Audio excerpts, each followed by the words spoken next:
It was one of those strange, heavy afternoons. Silence didn't feel peaceful.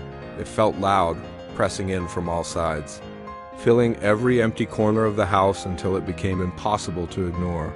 As I sat alone, staring at nothing in particular, I couldn't shake the restless energy building inside me. Jenny had left that morning for a weekend getaway with her friends, something she had been excited about for weeks. Normally, I would have welcomed the quiet, enjoyed the rare solitude. But this time was different. The stillness only seemed to amplify the thoughts I had been trying so hard to ignore. Thoughts that had slowly, almost imperceptibly, shifted over the past few months towards someone I had no business thinking about. Sarah, Jenny's mother. Even just admitting that to myself felt like crossing a line. Yet the more I tried to suppress it, the more persistent it became, creeping into my mind at the most unexpected moments, replaying small interactions that once seemed harmless but now carried a weight I couldn't deny. Sarah had always been an attractive woman, that was undeniable. The kind of person who naturally drew attention, without ever appearing to seek it. Her presence effortless yet commanding, with a grace that made people pause when she entered a room. Her laughter warm and disarming, her gaze sharp yet inviting. Over the years I had grown comfortable around her, seeing her simply as family, but something had shifted recently. Something subtle yet undeniable, like an unspoken awareness that lingered between us whenever we were in the same space. In the way our conversations seemed to stretch just a little longer than necessary. In the way her hand occasionally brushed against mine, and neither of us pulled away as quickly as we should have. In the way our eyes met across crowded rooms, and held for a second too long before either of us looked away. At first, I dismissed it as nothing, convincing myself it was just my imagination. But deep down I knew there was more to it. Something neither of us had acknowledged, but both of us had felt. And now, sitting alone in that quiet house, those moments replayed in my mind with increasing intensity, making it impossible to focus on anything else. So I tried to distract myself, flipping through channels without really watching, scrolling endlessly on my phone, even attempting to read. But nothing worked, because no matter what I did, my thoughts kept circling back to her, to the possibility that what I felt wasn't entirely one-sided. And before I could fully think it through, before I could talk myself out of it, I found myself grabbing my keys and heading out the door, driven by something I couldn't quite explain, the decision feeling both impulsive and inevitable at the same time.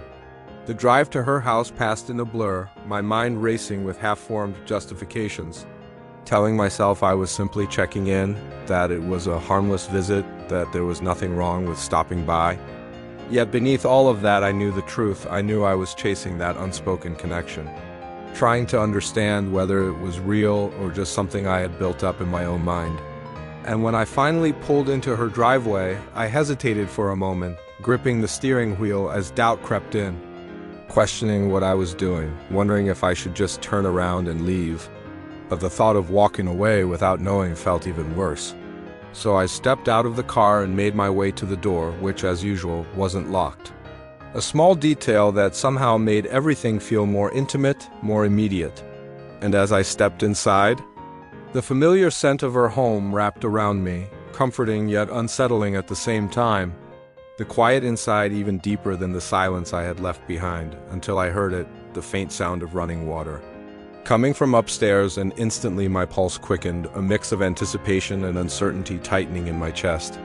Because I knew what it meant, and for a brief moment I considered leaving, convincing myself that this was as far as I should go. But instead I found myself moving forward, each step up the staircase feeling heavier than the last, as if I was fully aware that I was approaching a moment that could change everything. And when I reached the top, the sound of the water clearer now, the air carrying a soft, calming scent, I paused outside the bathroom door, my hand hovering uncertainly before I finally knocked, my voice quieter than I intended as I called out her name. And when she responded, her tone calm yet tinged with something I couldn't quite place, it only made my heart race faster. And even then I had the chance to leave, to keep things exactly as they were. But instead, I asked if I could come in, the question slipping out before I could stop it. And when she agreed, when she gave that simple permission, It felt like a line had been crossed without either of us fully acknowledging it. And as I stepped inside, the room filled with soft light and warm steam, she looked at me with a small, knowing expression that made it clear this wasn't entirely unexpected, that whatever had been building between us hadn't gone unnoticed. And for a moment neither of us spoke, the silence carrying more meaning than words ever could.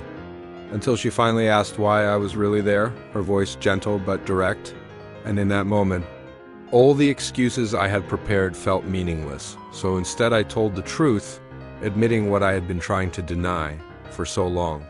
And when she responded in kind, when she revealed that she too had felt that same pull, it was as if everything we had both been holding back came rushing to the surface at once, dissolving the last of the hesitation between us. And although neither of us fully understood the consequences, neither of us could pretend anymore that this was just harmless curiosity, because in that moment, standing there together, we both knew that something had changed, something that couldn't simply be undone. And even as a part of me recognized the weight of what it meant, another part of me couldn't bring itself to step away, because whatever this was, however complicated, however wrong, it was real. And for better or worse, there was no going back.